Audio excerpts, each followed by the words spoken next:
BPP, um, well, I chose it because I had the flexibility I needed at that point. I was working and I still had to work because I was paying my bills. So I needed BPP because they broke down the course I needed, the certification, into bits where I could actually work and then school at the same time and they made it convenient for me. It will really help if you begin to understand some of the idiosyncrasies of this country, this new country that you're moving to. So the decision really should be primarily an educational one, and it should be a social one as well. Also look for courses that have transferable skills. I think that is so important. So for example, with my PhD, I was able to, because I did a lot of writing, because it's a lot and a lot and a lot of writing. So from that, I was able to set up a content management business where I actually now write for other people. Actually, I was closed-minded because I was like, I just came to this country. I don't know. I would rather just stick to what I know. You know, I was a bit intimidated about other cultures or even trying to learn new things. There are some things which we take for granted over here, which you will be arrested for in the UK. In the UK, if you look at another man, a homosexual, and you say anything derogatory towards him, you will be arrested. Homophobia is a crime. Do not walk around the streets thinking everybody believes in God. Some people just don't believe in God. The way you toast is different. Honestly, the way you walk up and you approach a girl in Nigeria, some people in the UK will call the police for you.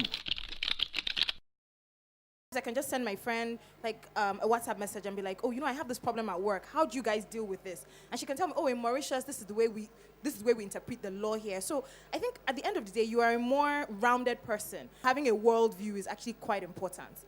So having those networks and those connections, being able to go to different conferences because I'm invited by this network that I'm a part of, has been very, very, very helpful to me.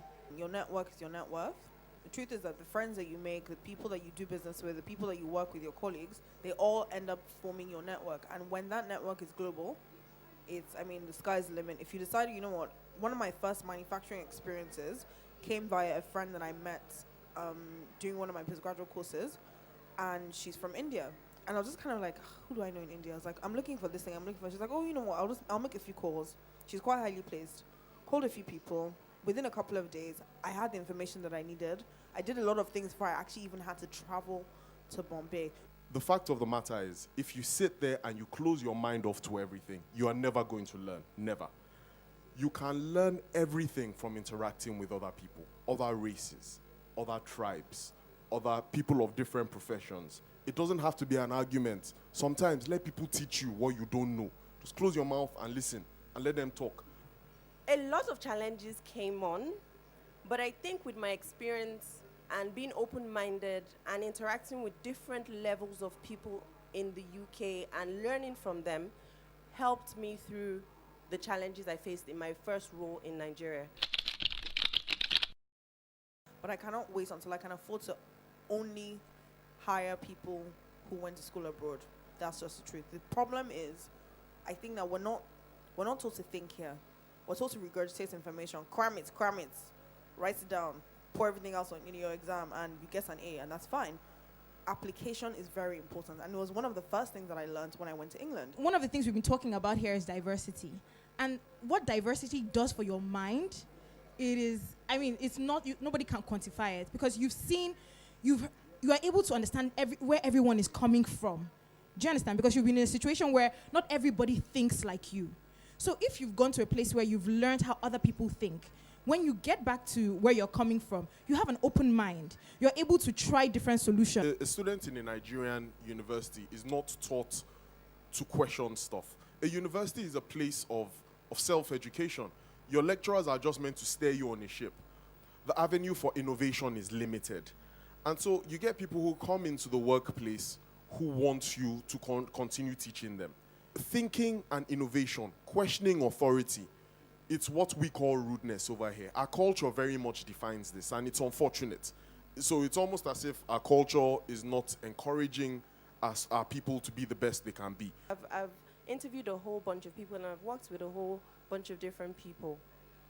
I would say that what stands out is the work ethics when it comes to people who have studied elsewhere, not only in the UK. So if you've had the opportunity to travel to maybe anywhere outside of Nigeria or abroad and studied and you're back, I realized that the work ethics are different. And when I say work ethics, I mean time management, being creative, being innovative, and there's a certain sense of confidence that you would have. In Nigeria, you not only would you never get that opportunity, because you wouldn't even get those interns. Nobody wants to learn.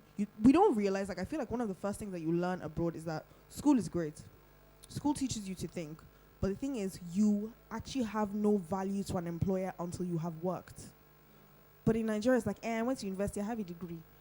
You should pay me 150K. For what? You know nothing. Your brain is actually empty. I think it teaches you to be verbose in terms of your reading and to appreciate different opinions. One of the things that schooling abroad gives you, or schooling in the UK gives you, it teaches you to analyze different viewpoints and either agree or disagree, or find a way of collating everything into holistic piece.